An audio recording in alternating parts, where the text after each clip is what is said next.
If I'd break one more time, would you give me a try? Or would we break anyhow? If we'd go dancing in the night, is there a way to pretend we're still more than just friends?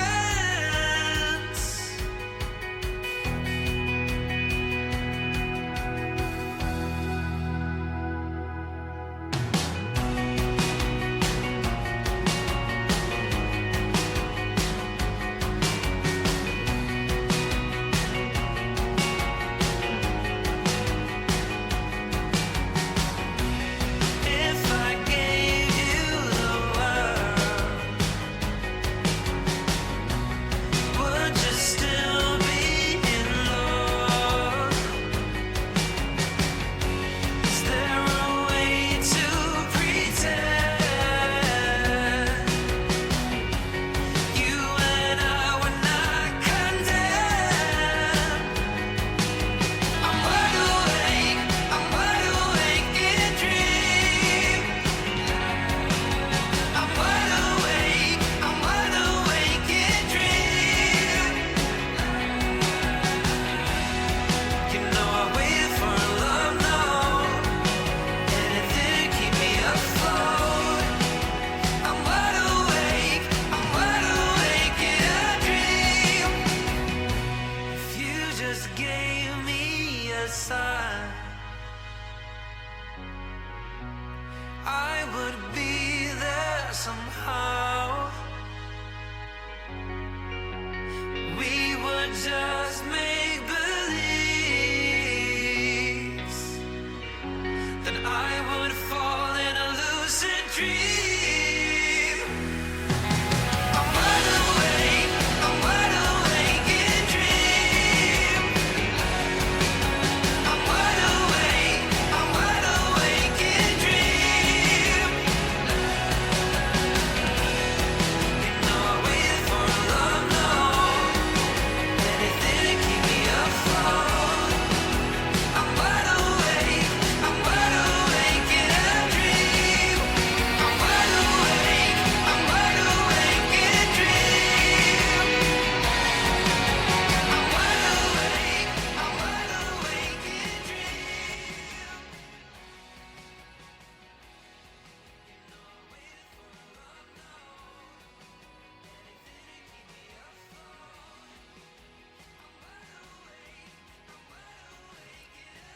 Hey, let's hear it for impromptu streams, huh? What do you think?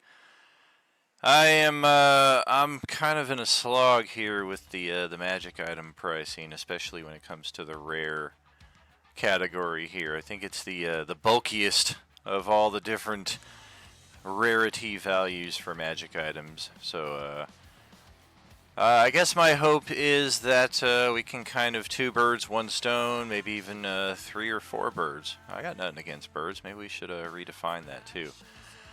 But yeah, maybe instead of sitting here by myself and just kind of staring off into space, trying to summon the willpower and the focus to do this, if I'm on live stream, there's a little bit more motivation to do that, and hopefully a little collaboration and chit chat here as well. A glimpse into the madness and the intent behind a lot of these pricing as we're seeing.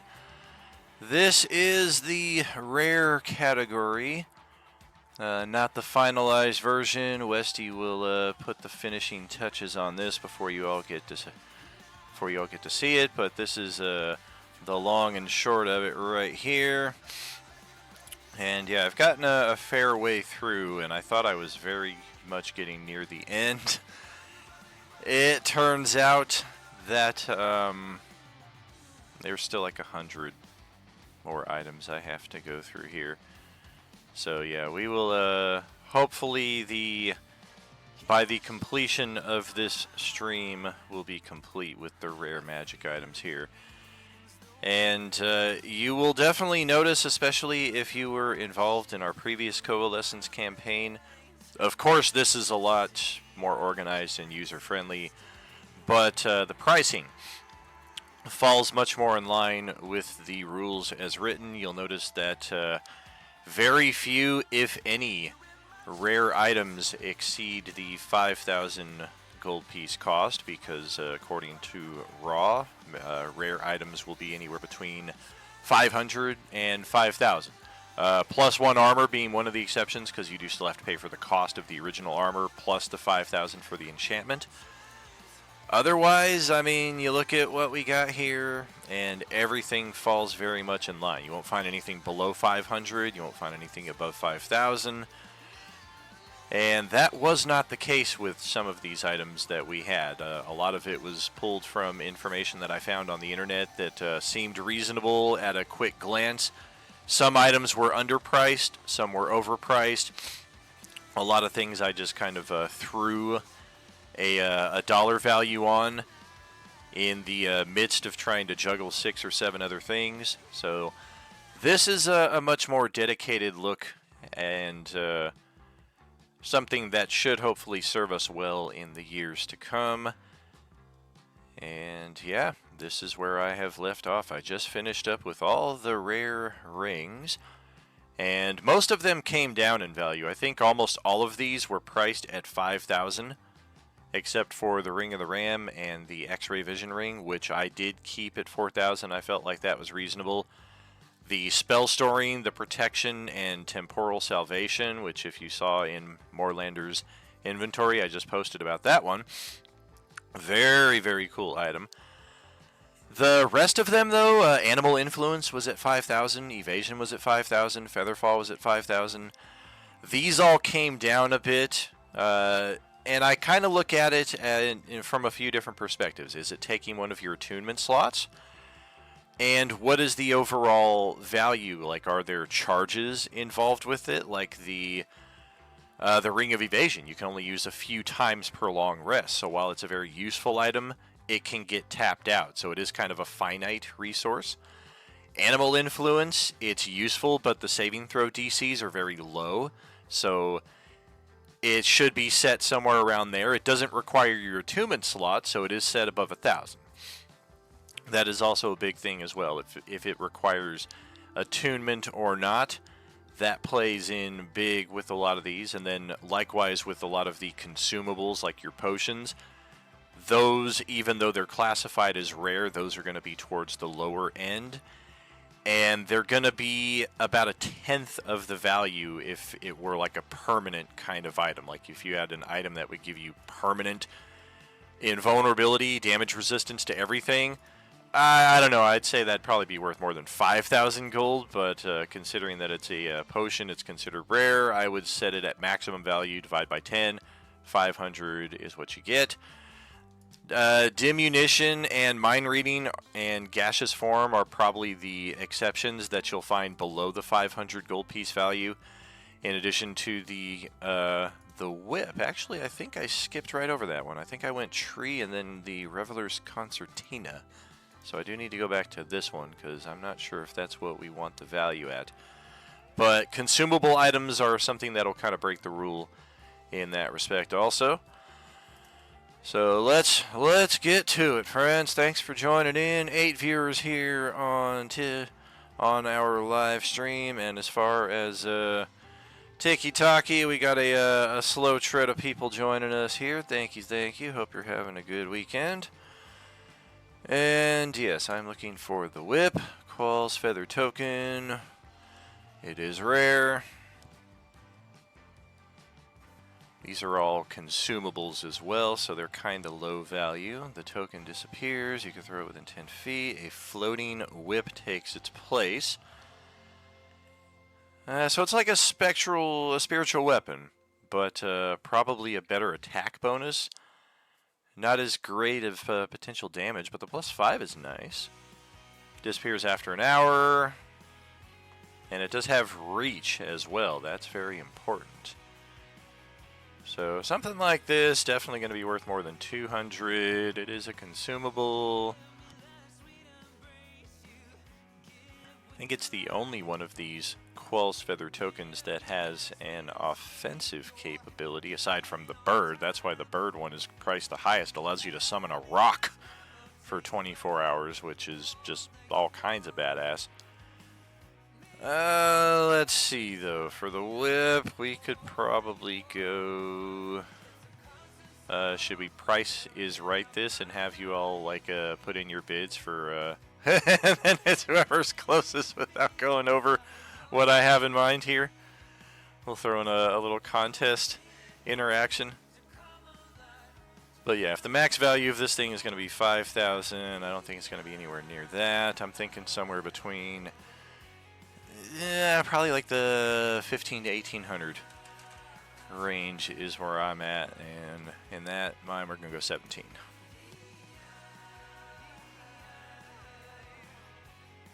And that will bring us to the Robe of Eyes. A little sneak peek in the background here for a map that our Monday, Tuesday, or Sunday evening table will be visiting at some point. It is entirely unpopulated, so I am giving away a little bit here, but I am also keeping a lot in reserve.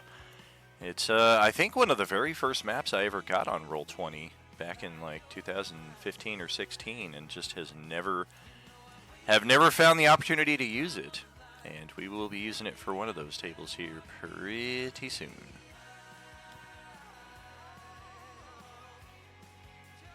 Okay, Robe of Eyes. You can see in all directions. Requires attunement. You get advantage on perception checks.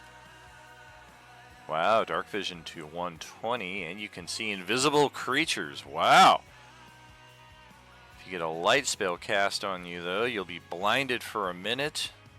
It's an automatic blinding, too, for at least one round, and then it's a very low to moderate saving throw after that. That is pretty badass. 5,000 is what we have it set at by default. I'm inclined to think, though, because there's a little bit of a penalty to it, it's probably going to be between more like 4,600, I think, between 45 and 5,000.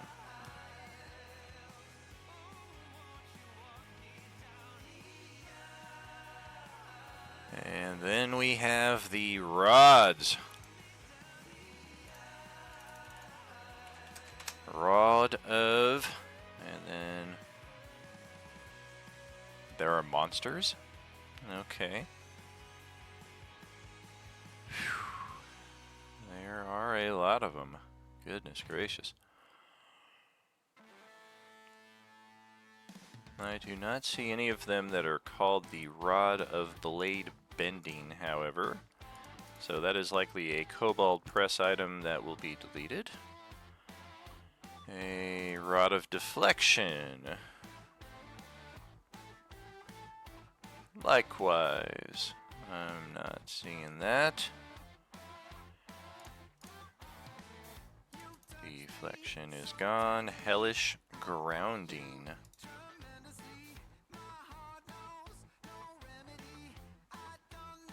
Nope. Hellish Flames. And that's likely one that is not in the list because the Book of Many Things is one of the newest books I got, and when Westy put this foundation together for all of us, I think there's maybe 2 or 3 books that it's behind on, one of which is the Mordenkainen's Tome of Marvelous Magic, I think it's called, and then the Book of Many Things, I think, are the 2 books that the items are sparse to none. Like, I found a couple while I'm going through that I've added in, but for the most part I'm just kind of like, alright, we've got enough items, so I'm not going to really trouble myself with completionist sake so much as getting this into your guys' hands as quickly as possible. Okay, so Hellish Grounding is a no-go.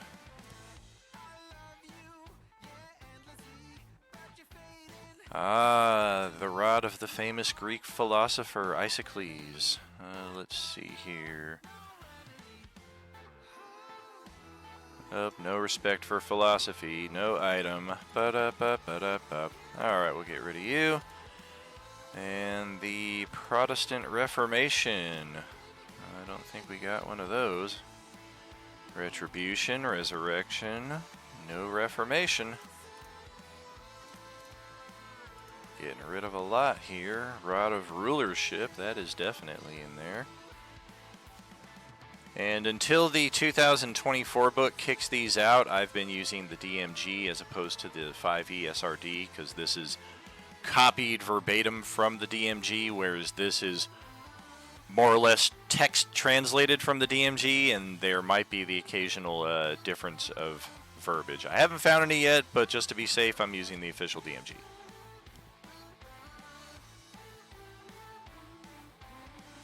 Well, okay, you can present the rod, yikes, and command obedience, double yikes, from each creature of your choice that you can see within 120 feet. I mean, that's impressive. Each target must succeed on a wisdom saving throw or be charmed by 8 hours. While charmed, they regard you as its trusted leader. If harmed by your companions or commanded to do something contrary to its nature, the target ceases to be charmed. Cannot be used again. Once a day item, and can affect a large swath of people. Moderate saving throw. Very long duration for the charm. I'm thinking 5,000 is right where it should be. Rod of Sacrificial Blessing. I don't think I saw that one.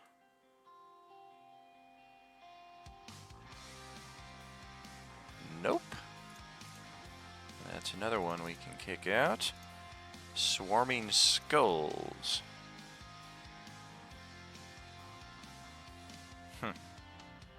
I'm just curious about this one. I bet it's legendary. Oh, it's an artifact. Even better. So that's definitely why that one's not in there. Because the Chains of Asmodeus, I believe those items are inside of the compendium, and I've made the mistake of adding a few of them in and then clicking on it and being like, alright, now what does this thing do? Oh, it's an artifact. That's why it's not in there. I specifically told Westy to take out all of the legendary items. Sad news, friends, those will no longer be available for purchase. I believe that is very fitting for a even high fantasy Magic economy as we find ourselves in, which, granted, we're all kind of in the trenches right now. You say high fantasy Magic economy, where the hell is that, Daniel? But I'm talking about the overall scope of our campaign. We are aware that it is a intergalactic. There are numerous merchants from different worlds, and when this campaign does finally get into coalescing with that side of it, your access to things like this will be much more plentiful. So I look at it in that respect, that even legendary items are not things that should be available for sale.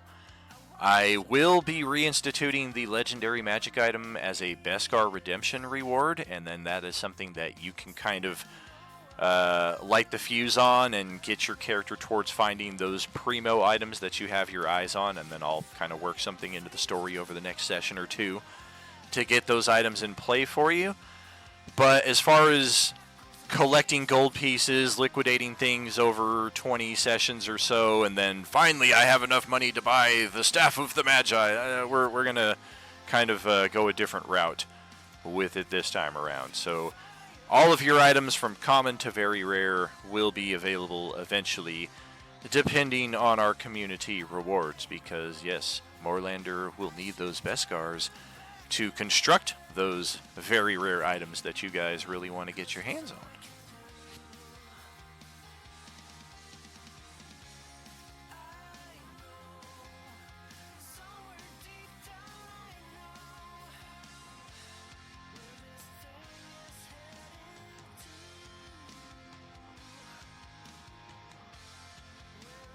It's like 95% well at this point. The long stream last night definitely took it out of me, and I was starting to feel a little under the weather again, but thankfully caught it in time. And definitely aware that it's not fully gone, so I gotta keep on top of that. Rod of Rulership was our last one. There was, what, the Swarming Skulls? Is that where we are? Yeah, that doesn't exist.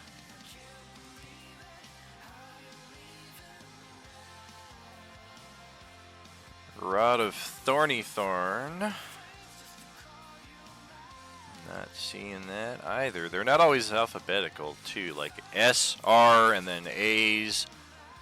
And then it kind of gets alphabetical, and then it kind of goes away from it again. So there is that added complication. The Underworld Navigation. I do not believe I saw that in there, and I've scrolled through it a dozen times. Jester, I don't recall seeing. Mariner, I don't recall seeing. Let's just double check. I can always undo, but yeah, Jester, Mariner. No, none of those are here. Rod of Security, I believe that's a... Is that very rare? Yes, it is. Yeah, I was contemplating giving that to somebody for one of our very rare Hype Train rewards, but that's a little too nice for this stage of the campaign, I feel. Rod of Absorption, I feel like that's going to be a very rare.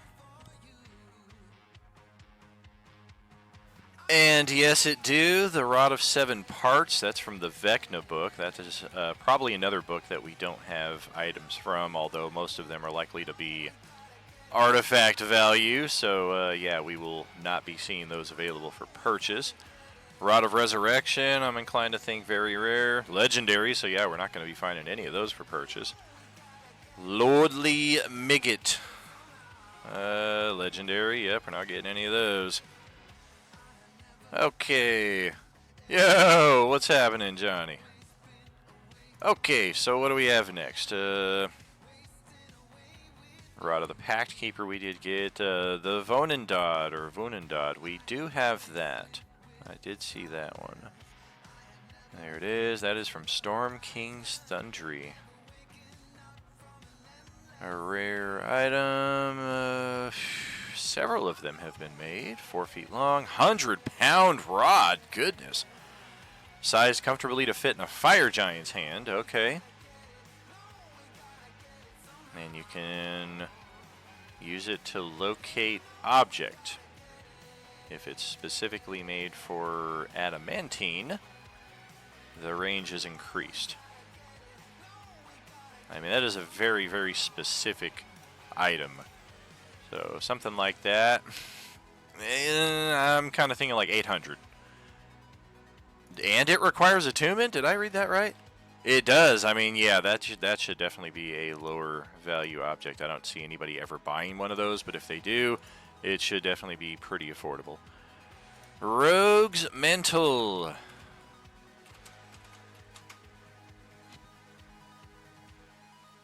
From the Book of Many Things. Somehow this item made it in. Interesting.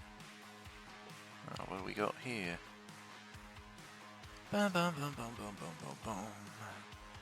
You get Dark Vision. Increased if you already had it.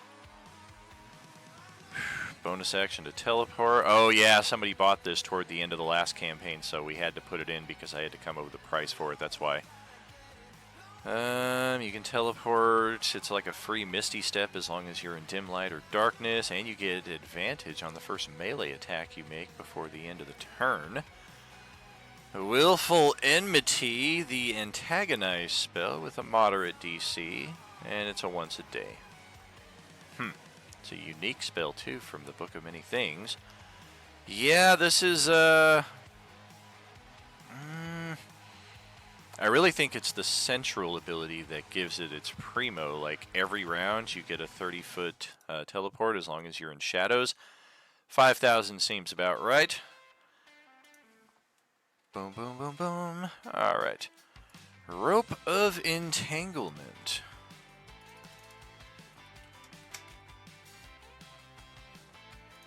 DMG option.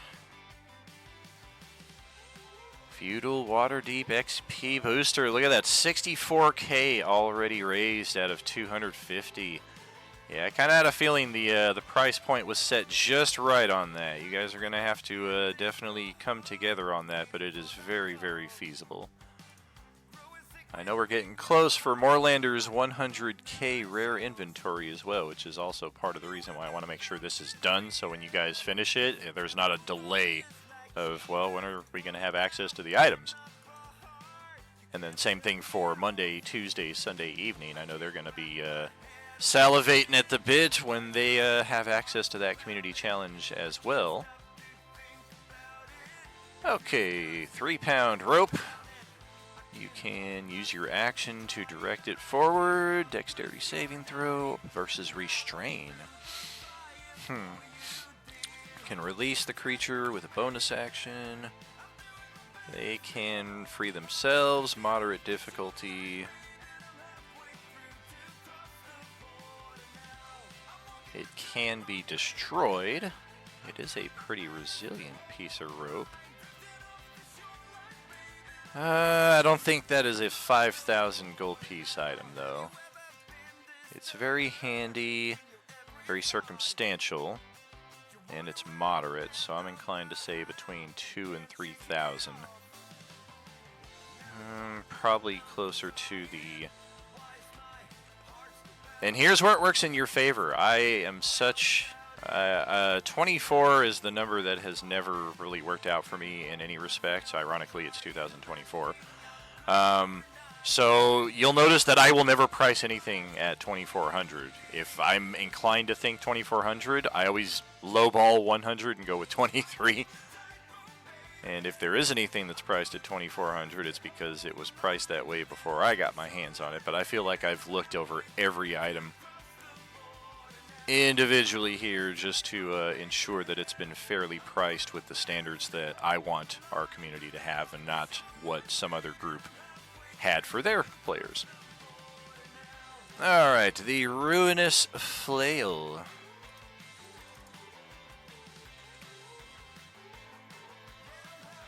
There it is. Also from the Book of Many Things. Maybe Westy did get items from this, or maybe he has been adding them in while I haven't been paying attention.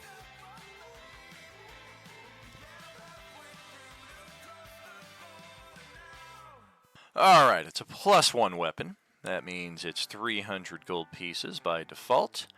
It's a rare weapon, so it's going to go up. Double damage to objects and structures. If you hit a creature, it's a con save versus poisoned.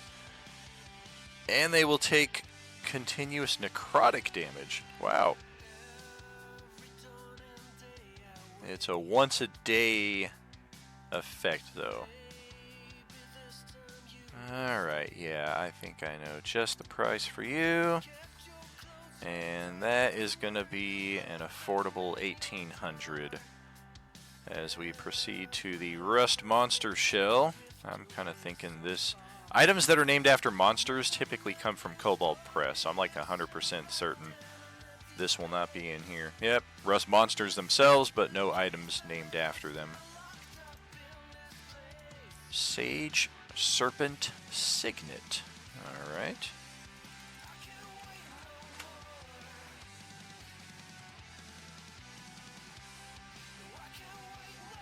Loading. Wow, I did not think these were going to be in here. Alright.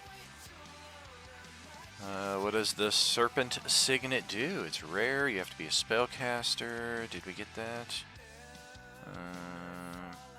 Hey, we did, fantastic. Okay. Cast Augury once a day.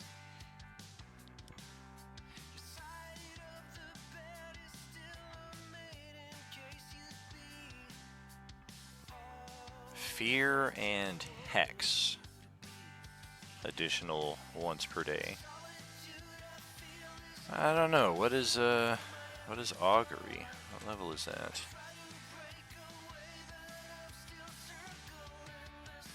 Second level spell. Kind of a general divination. Yeah, I'm not thinking this is going to be incredibly valuable. And it requires attunement. Yeah, this is going to be one of those beginner magic items. Very affordably priced. 700. Songbird Signet. There you are. I'll So Spellcaster also gives you Augury again, and Charm Person and Hypnotic Pattern. Slightly more useful than the last one. Fear and Hex, I don't know. I feel like those are kind of both in line with each other, actually, so kind of feel like this is going to be identical.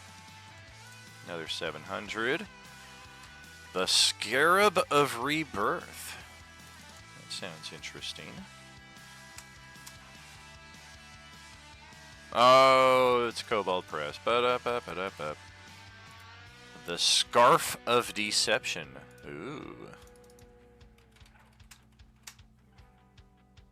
No matching results. Yeah, some of these kind of tell they're Cobalt Press by the name of them. They have some items that aren't really like typical bracers, rings, boots, cloaks, things like that. Like they'll have earrings and scarves and stuff like that nature. A sash, perhaps. Alright, the Scepter of Majesty. Or Skeptree if you happen to be British. Nope, not in here. Scimitar of the Desert Winds.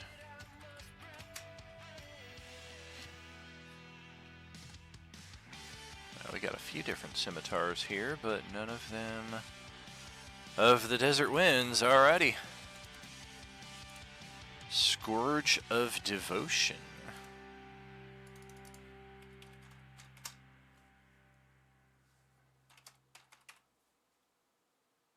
Nothing doing.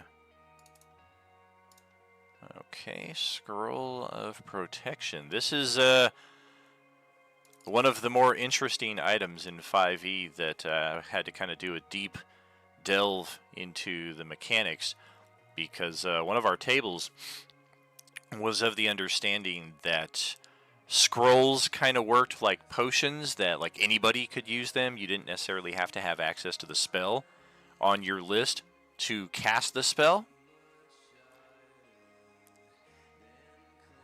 Yo, thank you for the sub there, buddy. Much appreciated. A sub at tier 1, 9 months. Forgot to put all the high-level magic stuff on my characters. No, I put it on there. It's just in, it's written in Japanese, which your character hasn't learned yet, I don't think. But yeah, we had, and I'm still, even though it's been 10 years, a lot of my sensibilities are still rooted in 3rd edition, and in some cases even like 2e and older school D&D than that, because that's my history, that's where I come from. So I legitimately thought, like, yeah, 5e could have totally done that, just made scrolls one-use items that anybody can use, so it doesn't matter if you have access to the spell. And there are some ambiguities in the rules as they're written, as far as who can use a scroll and who cannot. This Scroll of Protection, and now I see there's a Scroll of Writing here as well, but before this book came out, this was the only scroll in the DMG that obeyed the rule of, yes, anybody can use this scroll. Doesn't matter if you can cast spells or not. All the other scrolls, however, do require that your character have access to that magic, at least on their spell list. You don't have to currently be able to cast it. You can like upcast from a scroll, but there are like rules and what have you involved in that. But yeah, this is the one scroll that brought up all of that discussion and confusion at the time. Alright, so rare. It's a use an action.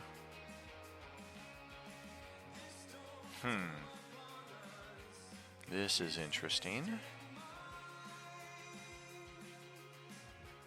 I don't see anywhere in here where it says the scroll is consumed when you use it. Although I guess potions don't say that either. Is it just like it's one of those common sense things, I'm guessing? So I'm going to treat this as a consumable item. And I guess that's all I was looking for. I wasn't really reading the effects. Prevents this type of creature from entering or affecting anything within. Okay. Could be very useful if you guys get one of those in this campaign versus undead. moves with you. However, if you move in such a way that a creature of the specified type would be inside the cylinder, the effect ends. So yeah, you can't like move around and like kind of boom, boom, boom, push all of them out. And it's a charisma check? That's weird. Yeah, I feel like it should be a charisma saving throw. It's a magic item. I mean, a charisma check kind of implies like you can sweet talk the barrier into like, come on, baby, let me inside of here. You know it's cool. I'll have to. I'm gonna look into that. 5e scroll of protection. Oh, come on. Errata. 2015. Is it consumable? Well, somebody else had that question.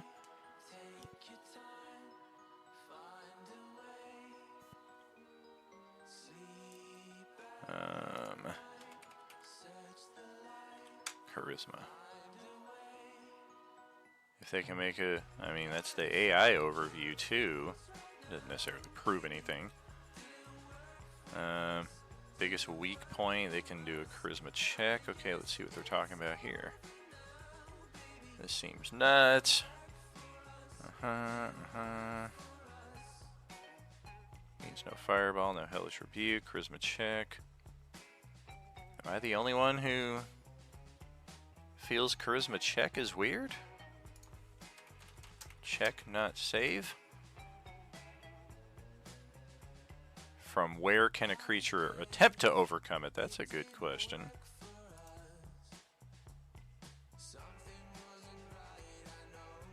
Right next to it, within sight, on the same plane. Within sight, at least you can, on the same plane. Come on, dude.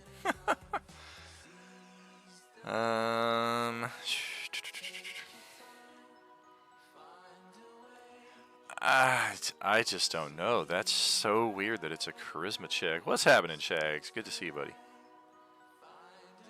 I don't know. What do you guys think? I mean, we got some viewers out here. Hopefully everybody doesn't have it on lurk. Am I the only one who finds this just weird that a magic item's effect can be overcome with a check and not a saving throw? I can't think of a single other instance of a magic item where this happens, and that doesn't necessarily disqualify it from that. I mean, every magic item and every rule is unique in its own way, but I'm thinking back to like D&D, Advanced D&D, 2nd Edition D&D, 3E, so on and so forth. I'm like, it's always been a saving throw versus really any magic item or effect. Like, even if you kind of take the derivative and go over to the spell side of things, like there's no spell that says if the person makes a check, then they can overcome the effects of this spell. I could see it like with Entangle, of course.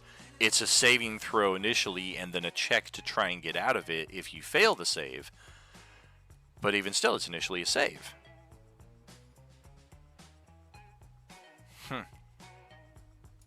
Weird. I guess, with that in mind, then, I'm going to bump it up to 2,000, just in that regard, because it is a, well, no, I'm treating it as a consumable item, so I'm actually thinking I'm going to drop it down to 1,300.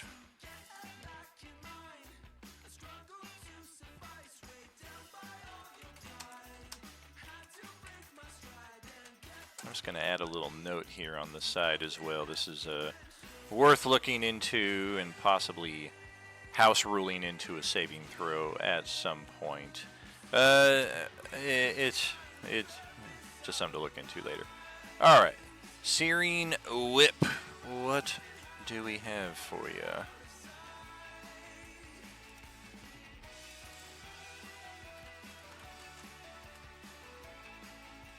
We have nothing. Nothing. I'll have nothing. The Sealy Staff. I don't know. This could be Wildmont or nothing. Well, there were rules about it, but nothing about a magic item. Seneschal's Gloves. Seneschal. There we go. Did I spell that wrong? Oh, yes, I did. I missed the other. Yes.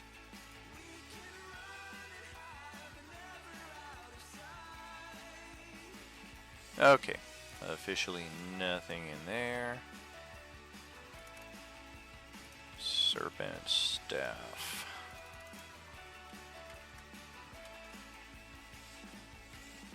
Nope. Whew. Alright, we're getting there. Serpent scales.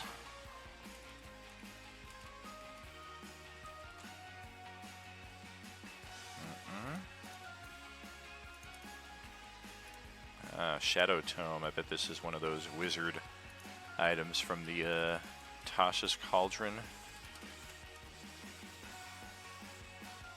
Or it's a Kobold Press item from Dark or Deep Magic. Shadowfell Brand Tattoo. Little ADA or OCD thing right there. Likewise here. So I just fix up all these little things that I see as we go along in addition to the cost. Shadowfell Brand. What do we got?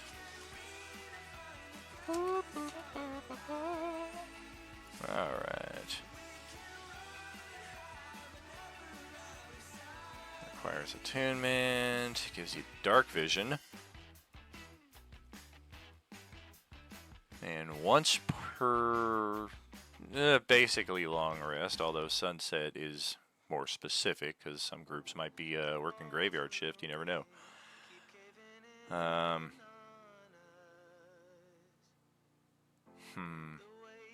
Advantage on stealth. Okay. That's cool. I don't know that it's worth 5,000 cool. Dark vision, stealth advantage, half damage once per day. That and its attunement, that feels like 2,000. And then we have Shadowfell Shard, probably one of those cool Sorcerer Edition items. Yep. When you use a meta magic option, you can curse a creature. Till the end of the next turn, they have disadvantage on ability checks and saving throws. I want to go back and double check. I think I've been pricing these shards the same at 3,500, but this one kind of feels a little lesser than some of those others, perhaps. Some of the others gave you like different options with what you could do with your meta magic. Astral Shard, 3,500.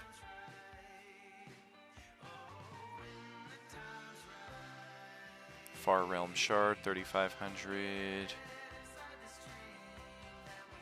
This one, Shadowfell Shard.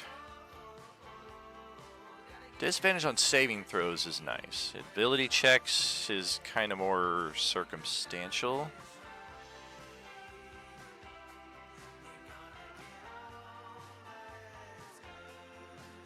I think I'm just going to cut it in half. I don't know that it's as useful as some of the others. It's definitely not 5,000. I'm going to say 2,500. And now we come to the Shark Tooth Crown. Again, it's named after a monster, so pretty sure it's not going to be in here. Nope.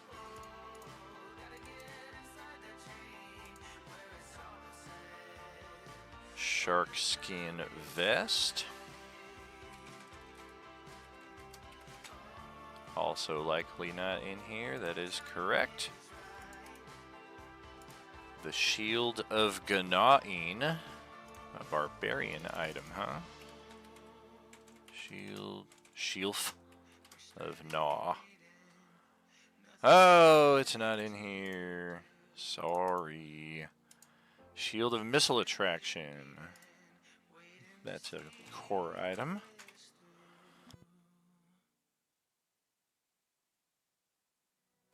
It's a cursed item. I thought that's what it was. Yes, cursed items are not available for purchase or sale.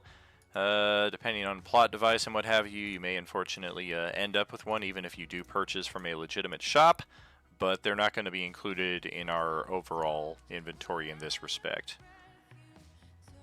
Shield of Missile Reversal is not an official item.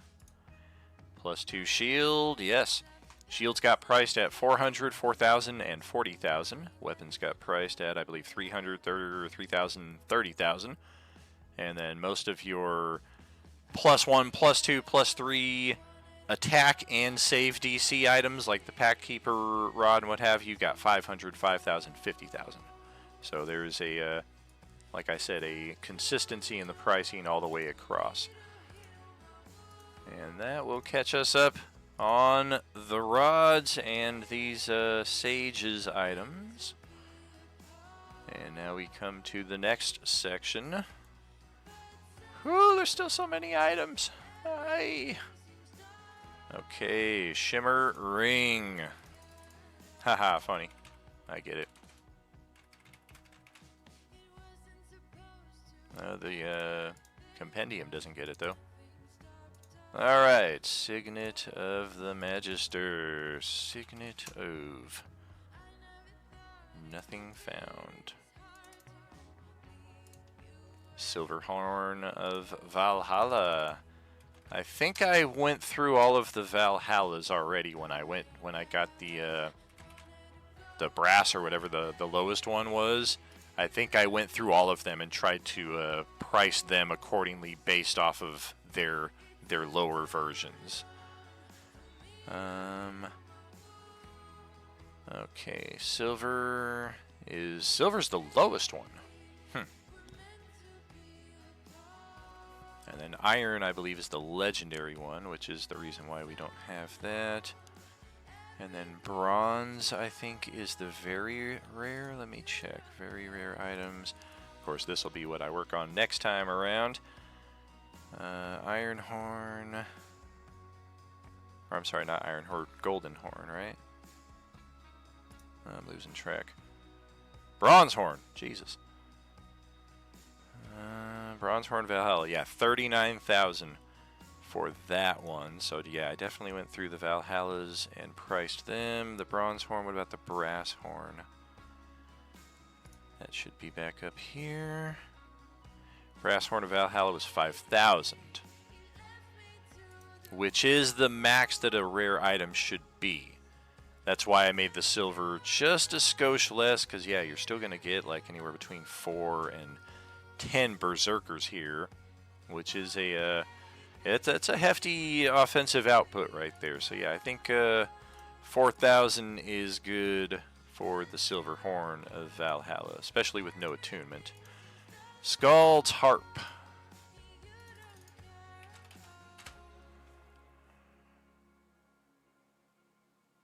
Anything? Any love for the bards? Nope. Alright. And Skeleton Key, none of those have been in. I've been deleting those. Skull of Selfish Knowledge. I think I know who could use that. I think I know who has that. Holy shit, it actually exists too.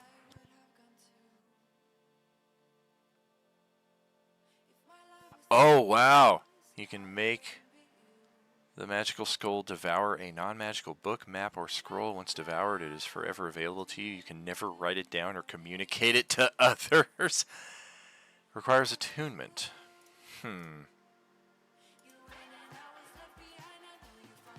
That sounds like 2,200 to me. And we'll move on to the Slate Light Ring.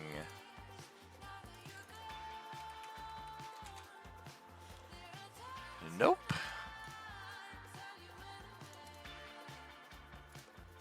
The Slime Blade. This could go either way. Nope. A Spectral Blade. Specifically a short sword, too. Interesting. Not in here, though. Unless it was one word. Nope.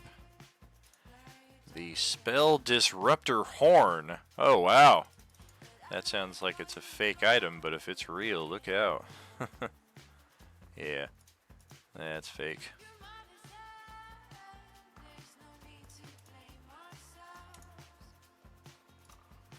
Oh yeah, that's very true as well.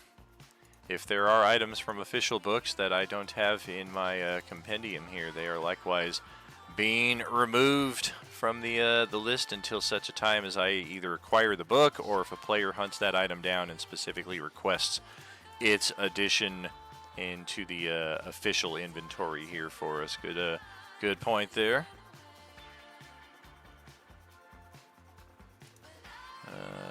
Well, yeah, there's that. Spell scrolls, those have already been priced out.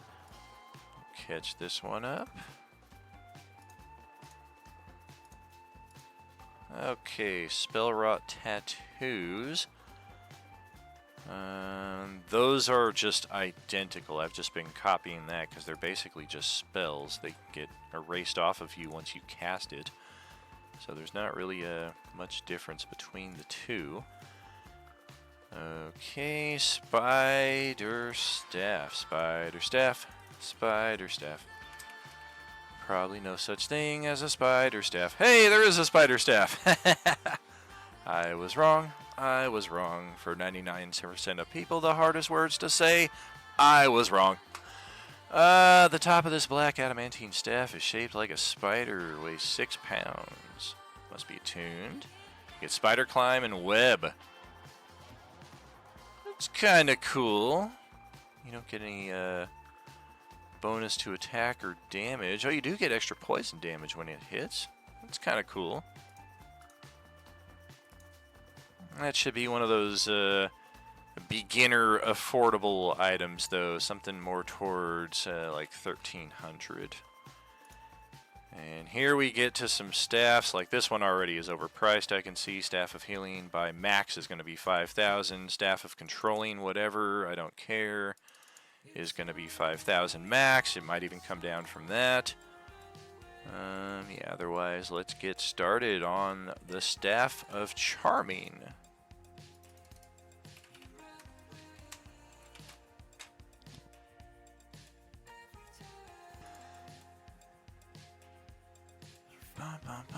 Bard, Cleric, Sorcerer, Warlock. Who did they leave out? The Paladin. Man. Okay.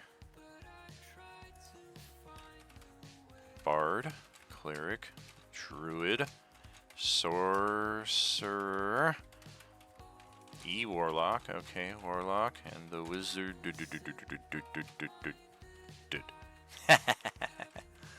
Wizard. Alright. Did my 420 brain actually remember all 6 of those at once? Bard, Cleric, Druid, Sorcerer, Warlock, Wizard. I'm pretty proud of that. Alright, you can do a Charm Person, a Command, or Comprehend Languages. Use your spell save DC. It's a magic staff.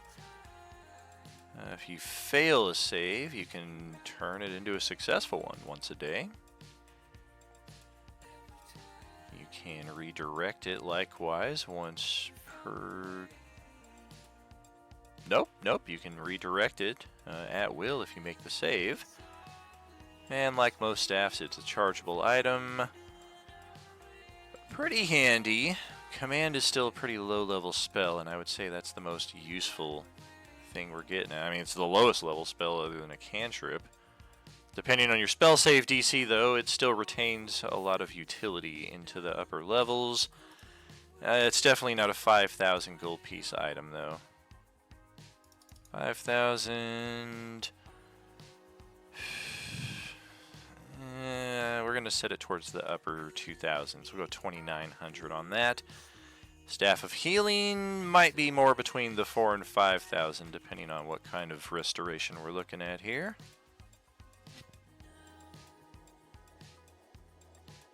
Ten charges. Cure Wounds, Lesser Restoration, or Mass Cure Wounds. That is very handy. That is definitely 5,000 gold. Bard, Cleric, and Druid. Bard, Cleric, Druid. Hey, the rest of you jumped in there illegally. We didn't invite you. You can see my inexperience with Excel here on full display. I hope I'm not embarrassing myself too much. It's been a few years now, so I can say funny story at this point. But yeah, I was fired from a job after only 7 days due to my inexperience with Excel. Which, in my defense, they said they would fucking train me, and they really just didn't really do any of that. Okay, Staff of Swarm, Ing, Insectoids.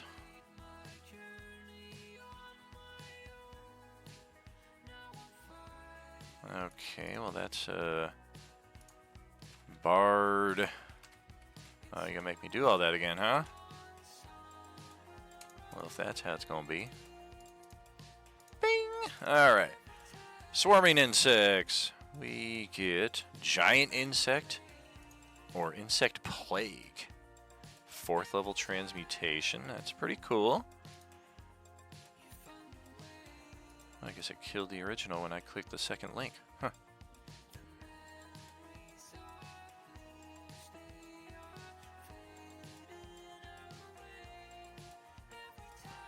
A 20-foot radius, so it's basically a fireball filled with stinging, biting insects, piercing damage.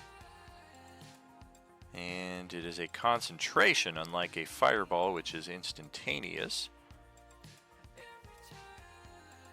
That's pretty nice. 5,000 might be right about at that point, but are they... It's a charge item, right? Yeah, 4 charges, 5 charges, and it has 10 charges. So it's basically, I mean, it's pretty limited in how often you can use it.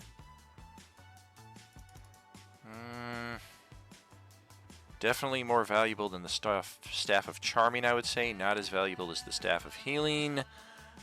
Let's go 37 and move on to the Staff of the Woodlands.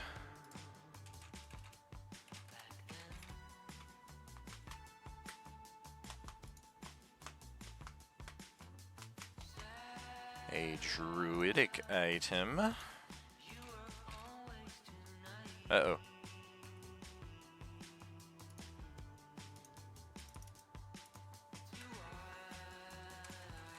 There we are. Okay, Staff of Wither. Or no, we're still in Staff of the Druids. Okay, yeah, a lot of different effects here. Awaken is a nice one. Wall of Thorns is pretty nice too. Yeah, I mean that's permanently turning a plant or something a lot more sentient. Go back. Wall of Thorns. Level 6 Conjuration. 7 die 8 piercing damage. Okay.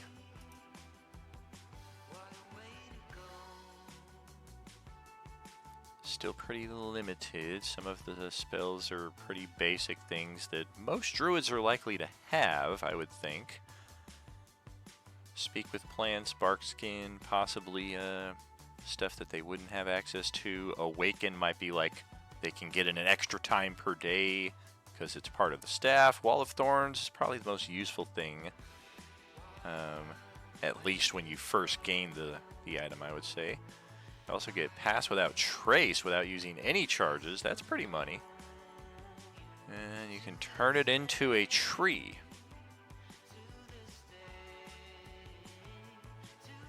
That's pretty nice all around. Staff of the Woodlands. Even still, I don't know that it's a max value item. I would say 4,500. And then Staff of Wither.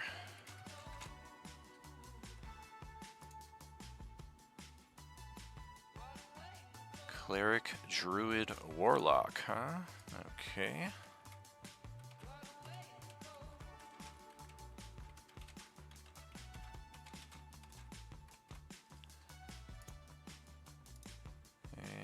what do you do? Magic Quarterstaff. On a hit, you can make it deal extra necrotic damage. And for the next hour on a failed save, disadvantage on some crucial physical saving throws and ability checks. It only has 3 charges. I was going to say it has 10 charges. I mean, this is a very focused item here, but 3 charges, I would say, falls more in line with the Ring of Evasion, but it's on the offensive side. Ring of Evasion I priced at 3,600. I'm going to do the same for this one. The Starshot Crossbow, you say?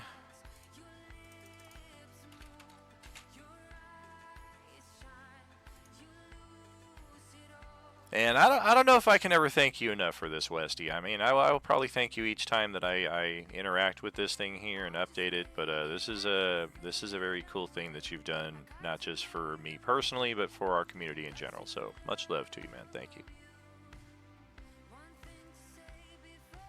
Okay, like most magical ranged weapons, it will produce its own ammunition.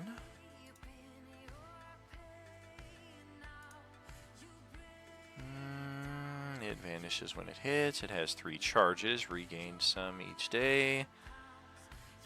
Okay, so the next time you hit a creature with a ranged attack, you or another creature of your choice can regain hit points. Okay.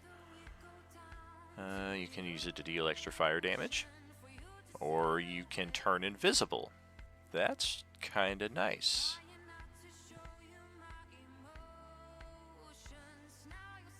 Three charges, 3 different effects. It feels very much in line with the item right above it. 3,600. Stone of Controlling. I think that's under Elemental Stone. No. Wasn't there? Oh! Alright, yeah, I guess they do each have their own individual thing. But yeah, there was something, yeah, there's the brazier, there's the sensor. So yeah, it was a different item that they were, maybe it was the, I think it was the figurines of Wondrous Power that were in there separately. So now they are condensed into one. And yeah, these are all set at 5,000, I do believe. Stone of Controlling.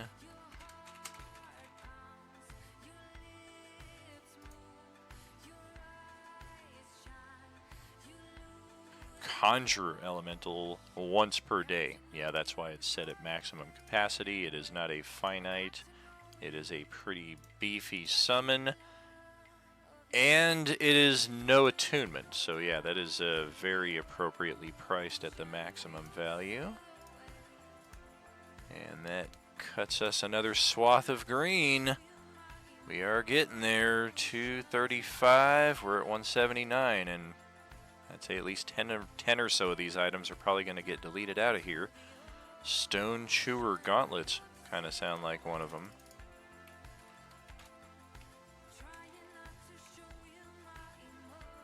That is correct. Okay, Stormheart Bow. Ah.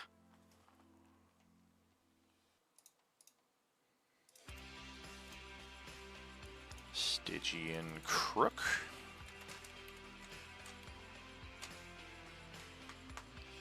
Nothing doing. Summer Fae. Summer Girl, Summer Fae. Sunblade, okay. Definitely.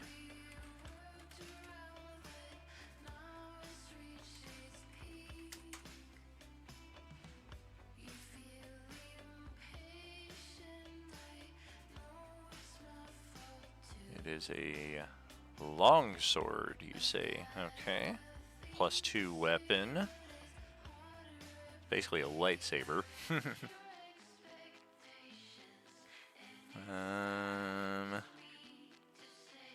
Deals an extra 1 die 8 radiant Emits light. Okay. Yeah, this might be a little better, actually, because it's a rare damage type. Radiant is not something you find as often as your fire, lightning, thunder, what have you. What did I have? The Dragon Slayer? 4,000 plus cost. Giant Slayer, Giant Bane, Giant Slayer 4,000 plus cost. Those are very, very specific items. Like, this is very specific as well in that it only deals the extra damage versus undead.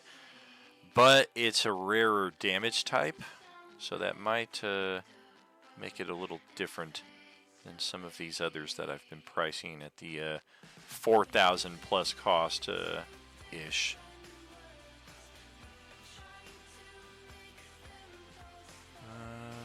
Okay, let's check the item again.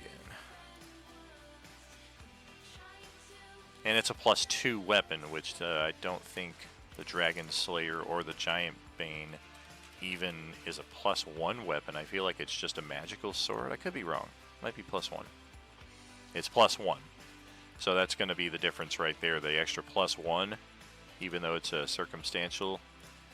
Yeah, that's going to add an extra 1,000 to it right there at the maximum value, but because of the circumstantial nature of it, you save a 100 gold pieces.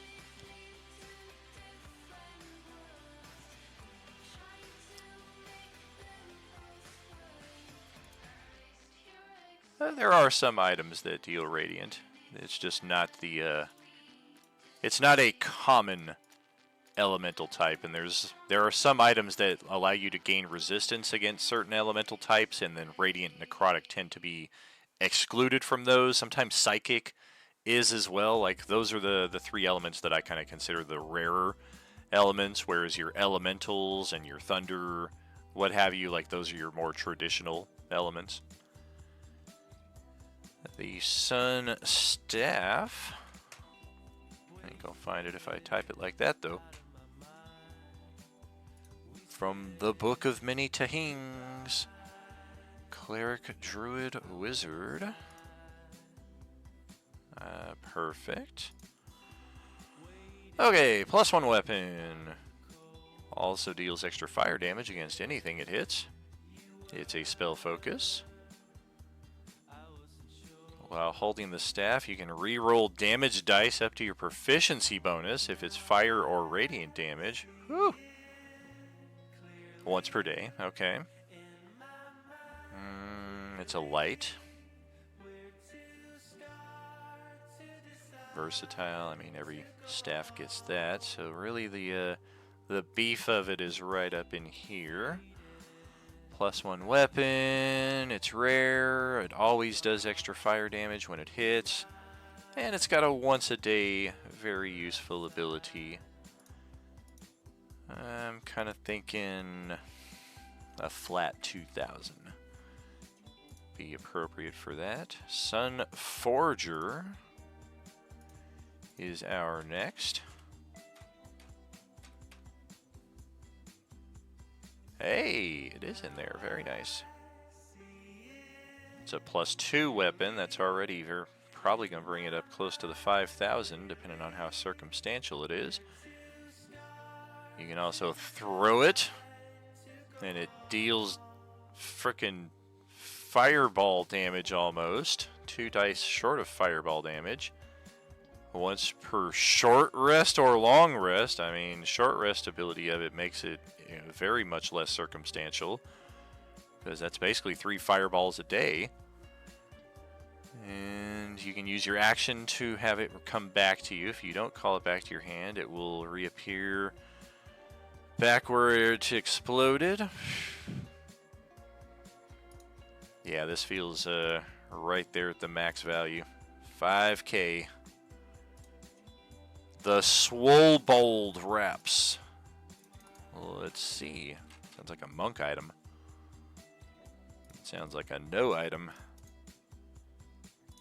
Alright, the Sword of Life Stealing. I think No, 9 life stealing. That was the one that I priced. Okay.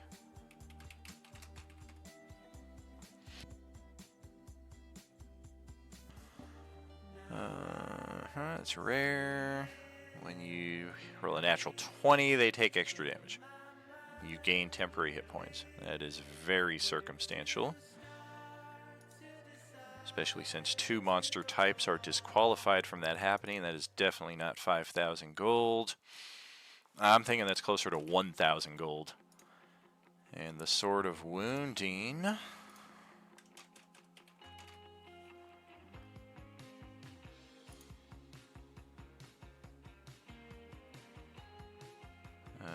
Okay. Does F up your hit point restoration. And it can take consecutive damage thereafter. Not a whole lot, but nickel and dimes are nickels and dimes. Fingers and toes, fingers and toes. 40 things we share. 41 if you count the fact that we don't care.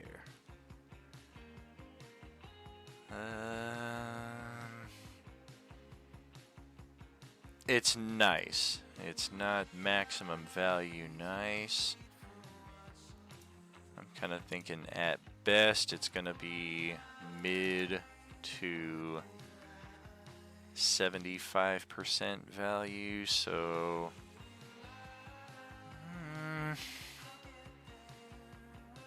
yeah, we'll go 2,800. And that's it for the S's. Nice. Shade all those in. And now we come to the T's. The Tamer's Whip.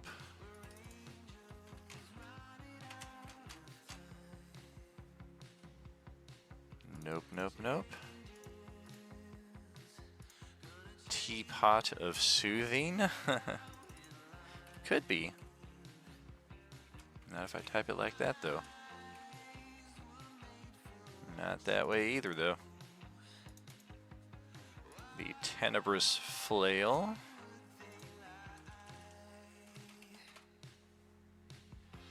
Nothing under Tenebrous at all. Alright. Tentacly Rod.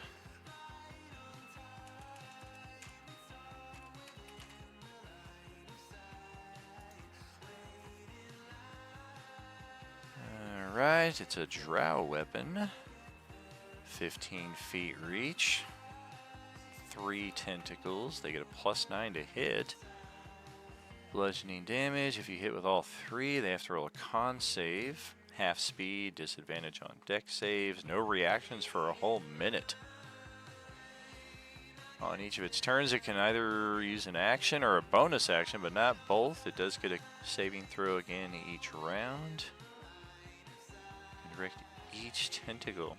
So it's giving you 3 attacks with 1 action, regardless of how many attacks you actually have. At +9 to hit. Average damage with a secondary effect that really has no limit. You can just keep doing it and doing it and doing it and doing it. That kind of feels appropriate at 5,000. The Thane's Hauberk.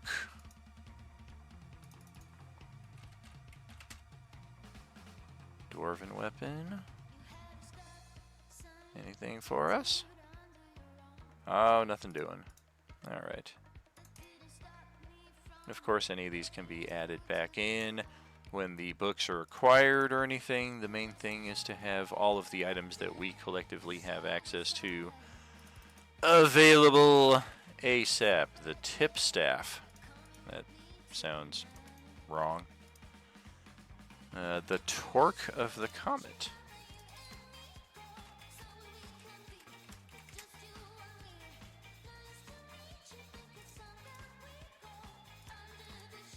The Trick Shot Mirrors were not in the books earlier. Trollskin Armor, probably not one of our items, I would think. Yep, troll skin, or it's 2 words.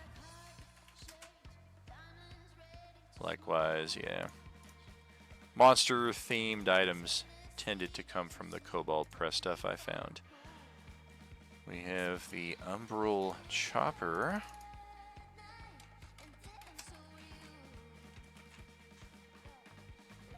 Nothing doing. And I am in fact going to send us to an intermission here while I take a little break. We will catch up with you for the rest of this here shortly, friends.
final bit here before we come back.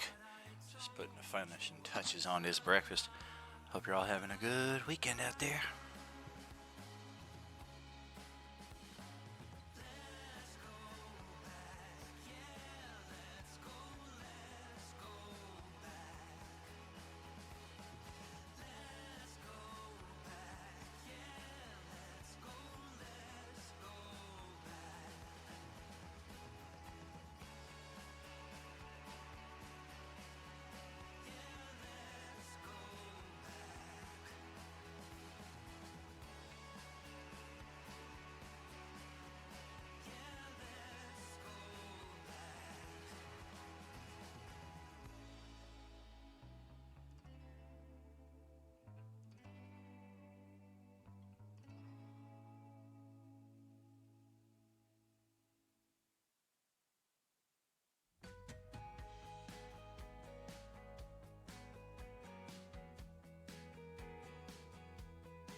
Leather jacket, boot shades, and an automobile, like I saw you in a picture in a magazine. Sun is up, blazing hot down on the boulevard. Look like a movie star, but you're not even trying hard. On the road, going nowhere with the top down, while the rest of us are stuck here in our small towns. I wanna know, I wanna know, I wanna know who you are. I wanna know, I wanna know, I wanna know who you are. Still raining now. The drops keep coming, drops keep coming. They lay it down.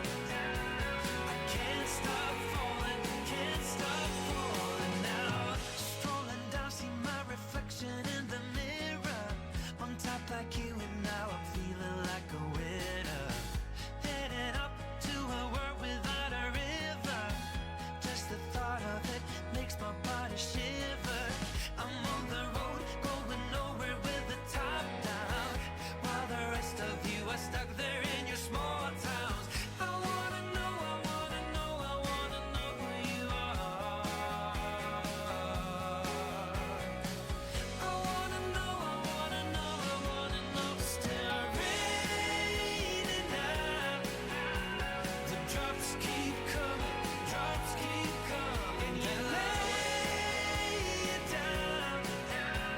I can't stop falling, can't stop falling. Still raining now. The drops keep coming, drops keep coming. You lay it down.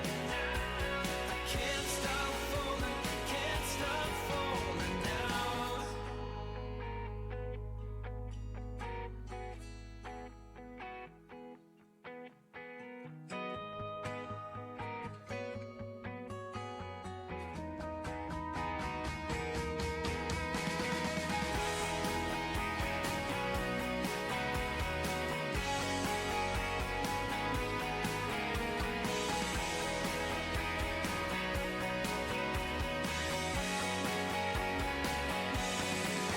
Still raining now.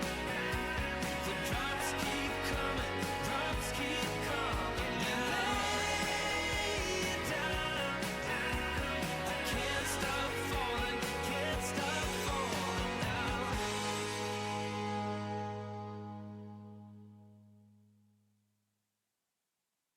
I look the other way. I don't see how it's got anything to do with me. Oh, hurry, I need my beat. At any expense, it doesn't make sense, but every cell in my body eats its protein. Oh, grass is only for cows and rabbits that don't know how to kill and conquer, to win and rule. Oh, it's what we learn at school. Ooh,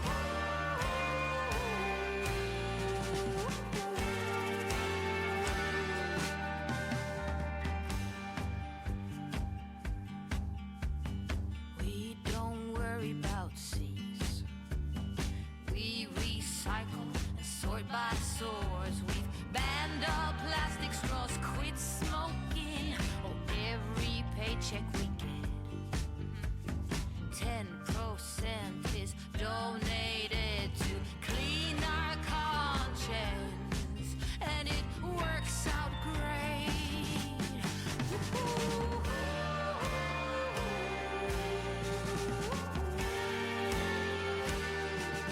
Why should we change?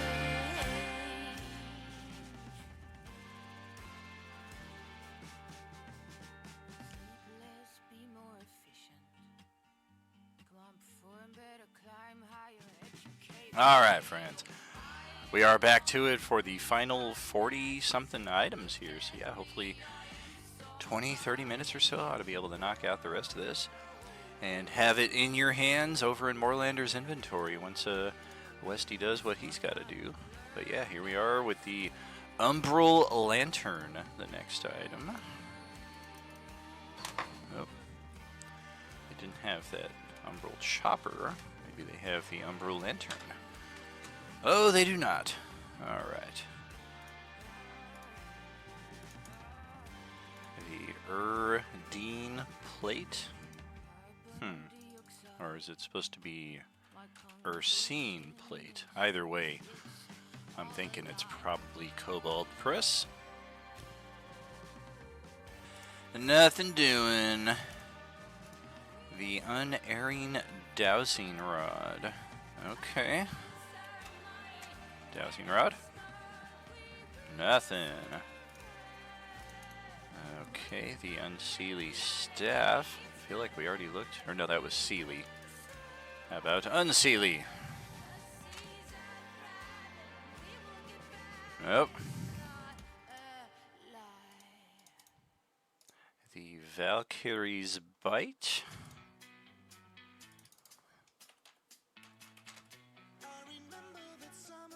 There's a monster, but there's no magic items. The Vengeful Coat.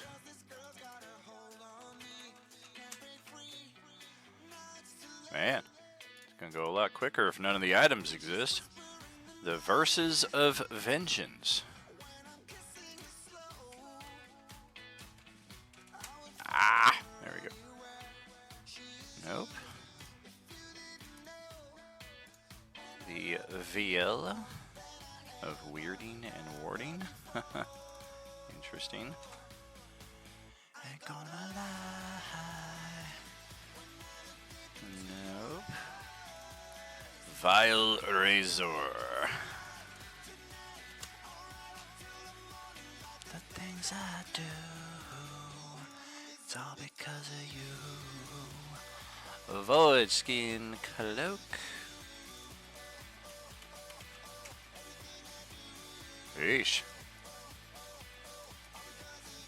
Void Walker.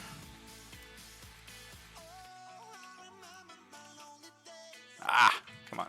There we go. Hey, they do have it. Void Walker Armor. Book of Many Things. Leather Armor studded. Use a bonus action to project a copy of yourself in an unoccupied space. A translucent copy, immunity to all damage conditions, can make attack and cast spells with a range as if standing in the projection space. Nice. Disappears at the end of your turn. It's a once a day thing. It's a cursed item. Shit. Alright, should have read that first. Finally found an item, but not for sale. Alright, we're definitely going to have some of these wands, if not all of them. Wand of Binding.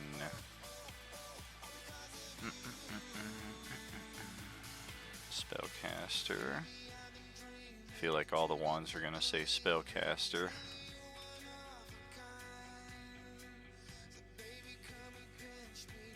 That's true. Hadn't really thought about that. Yeah, maybe some of these items would just be the non-cursed versions, because yeah, why hamstring ourselves and remove cool items? And by the same token, why couldn't some of the items that don't have a curse associated with it be cursed? Can go both ways. All right, Haplu. 7 charges, regains hold monster, hold person. Are those concentration? They are. Paralysis, huh.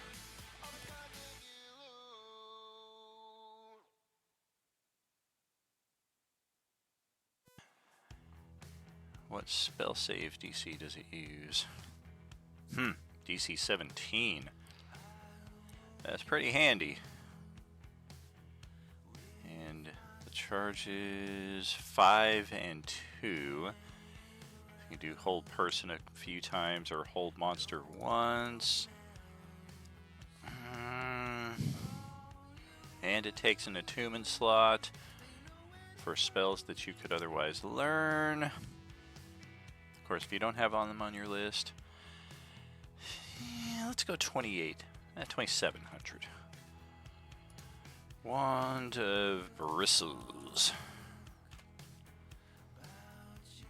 No results found.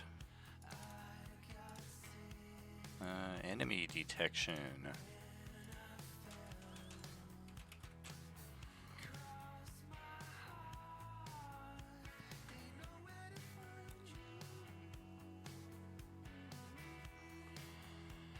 You know the direction of the nearest creature hostile to you within 60 feet, but not its distance.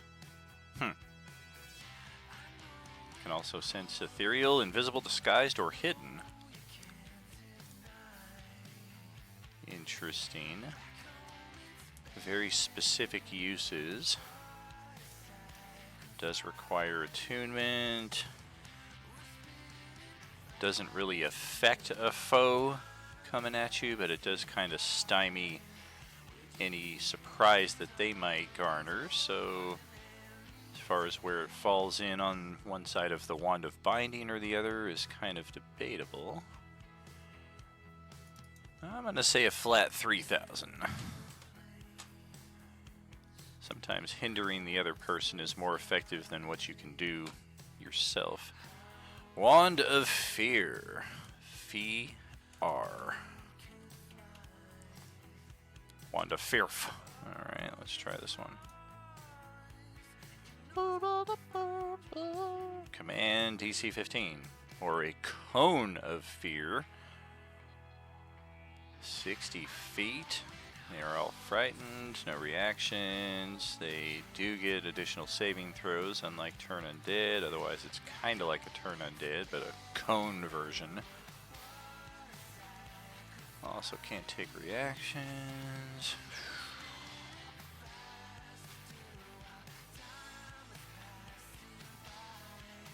Am I missing? Okay, there it is, to expend 2 charges. I was like, does it cost no charges to do the Cone of Fear? Okay. The saving throws are moderate, which I think will make it a little reasonable. Definitely cheaper than 5,000. Probably 2,100.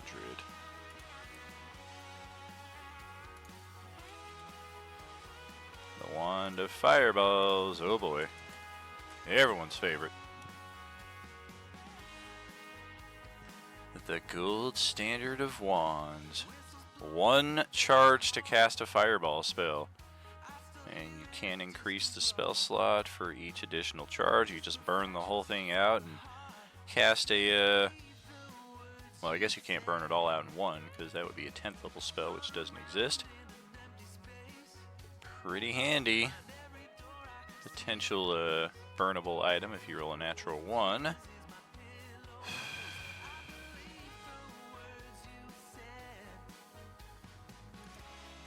And you heard it here first. It may take me a few months before I actually write it into the Role-Playing Unlimited bylaws. But this will be our 3rd instance of a D20 roll that you cannot use an inspiration on. If you happen to burn all the charges and you're unlucky enough to roll a natural 1, the wand or magic item in question will crumble, cannot be re-rolled with any kind of inspiration. Or if you have the lucky feat, that may be a workaround, because I'm not going to house rule an existing feat, but as far as what inspiration can and cannot be used on, that's something a little more... Well, I mean, this is powerful. One of lightning bolts, likely in the same category. Even still, I mean, if you did just all basic versions of fireballs, that's like 7 fireballs a day. That's hefty. I'm gonna max that cost out. 5,000.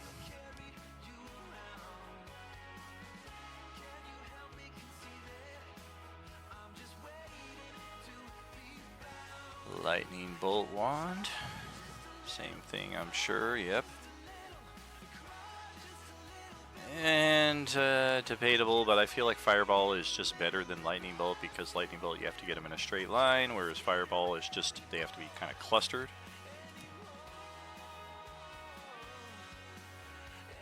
Although if you're lucky enough to get them in a straight hallway, then you can technically probably hit as many, if not more, targets with a Lightning Bolt than you would get with Fireball. So not a tremendous difference. We'll set this at 4,300. The Wand of Paralyses.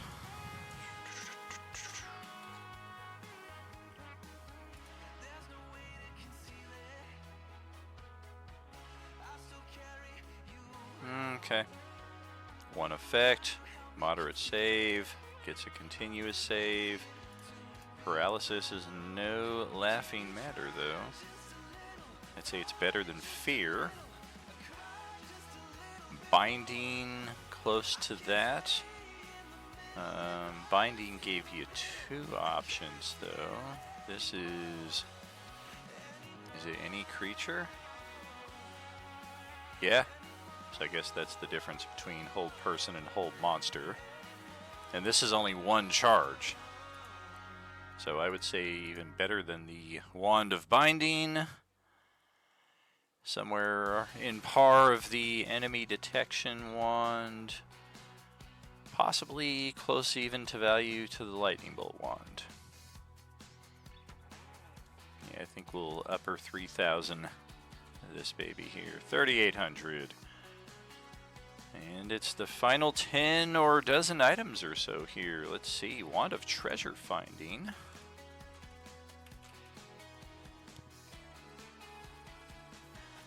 Nope. It's not in our compendium. A Wand of Vapors. Possibly the same. That's right. Wand of Wonder.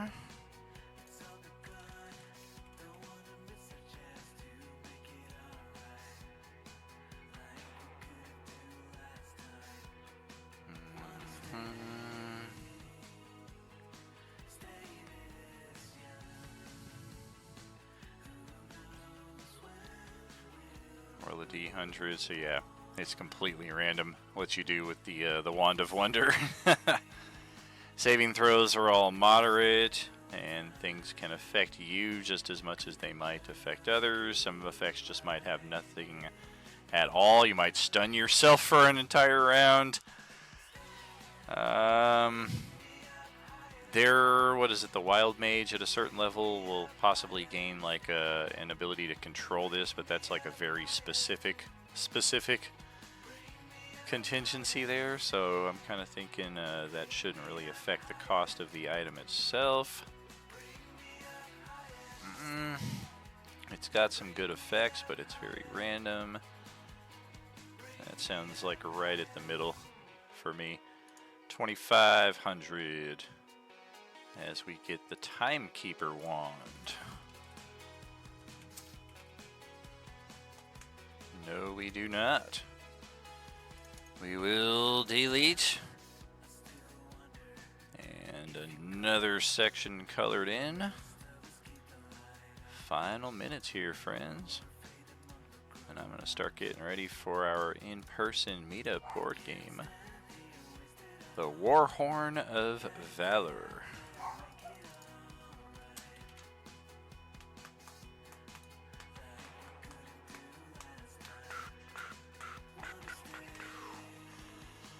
No attunement, a bonus action, ends the frightened effect, Gives you advantage on being frightened. And once a day, give all your allies a +1 to AC. Okay. No attunement is nice, but its effects are kind of limited. That's probably 1500 for me, I would say.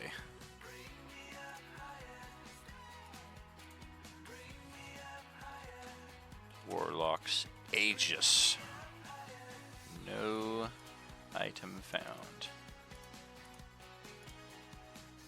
Warrior's Passkey. Okay.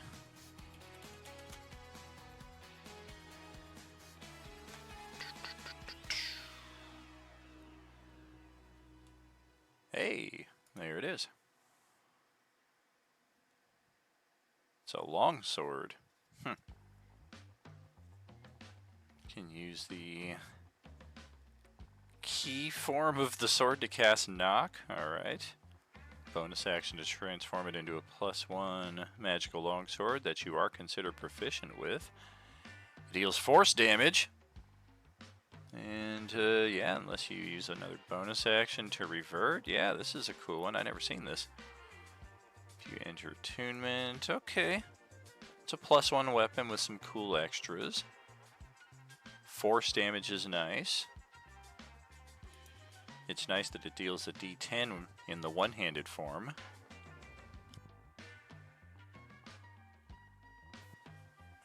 I guess that brings up the potential confusion later on if somebody's like, well, what if I try to use it two-handed? Does it go to a D12? Is it a 2D6? I'm assuming that it's a D10 with one hand, because it doesn't say two hands. It just says on a hit it deals this damage. So I'm guessing it's probably, does it say versatile? Yeah, it's exactly the same. There it is. That answers my question. D10 +1, D10 +1. Doesn't matter. Okay. Warrior's Passkey. +1. Unlimited knock spells. When in doubt, Peyton Manning. Wayfarer's Boots.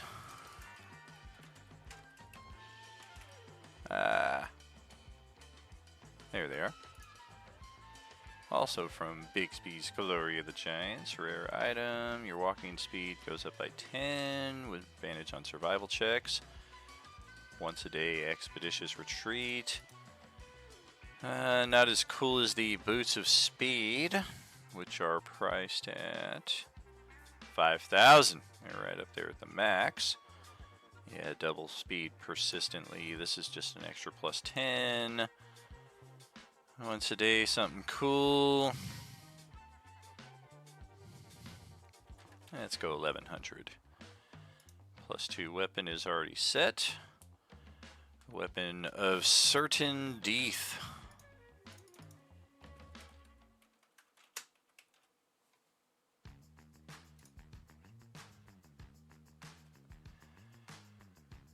Oh. No bonus to attack or damage, but it does prevent their restoration until the start of your next turn. It's kind of a bitch. Definitely not as valuable as a Dragon Slayer or Giant's Bane, I would say. Or is it? I mean, those are circumstantial, and this is going to hit every time and prevent the ability to regain hit points. I would say it's definitely not as valuable as the Tentacle Rod, giving you the 3 attacks.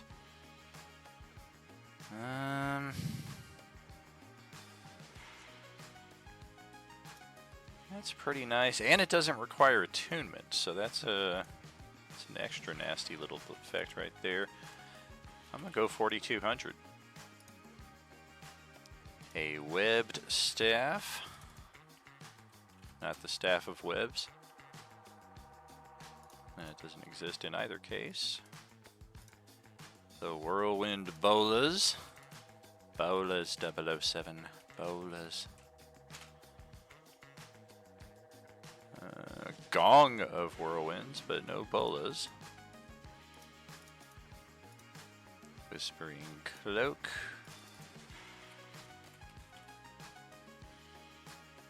Nope. Wings of Flying. Oh yeah, those are way too highly priced. 5,000 max. And let's check them.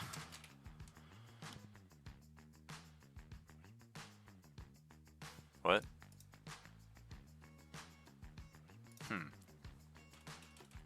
Oh, wing. That's why. Look, I know it's an official item. Where? Okay. Does require attunement. You get wings. Flying speed of 60 feet. For 1 hour. And you can't use them again for a number of hours after that. It's kind of a permanent flight effect. Once in a while you won't have access to it. That is a extremely valuable mode of angle as well.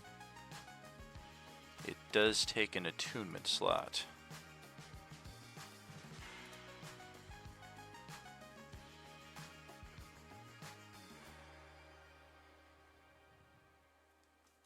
I think just a... Yeah, I'm thinking 5,000. Yeah, just like the Boots of Speed. Boots of Speed are doubling your movement on the ground to 60 feet. These are giving you 60 feet of flight. Granted, it's circumstantial, but I would say flight is arguably a superior than 30 feet of extra ground speed. The Witch Hunter's Armor.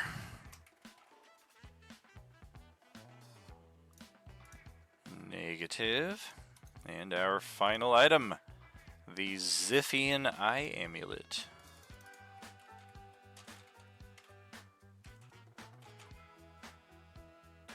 Not found. Alright. Yep, sort the rest of this out.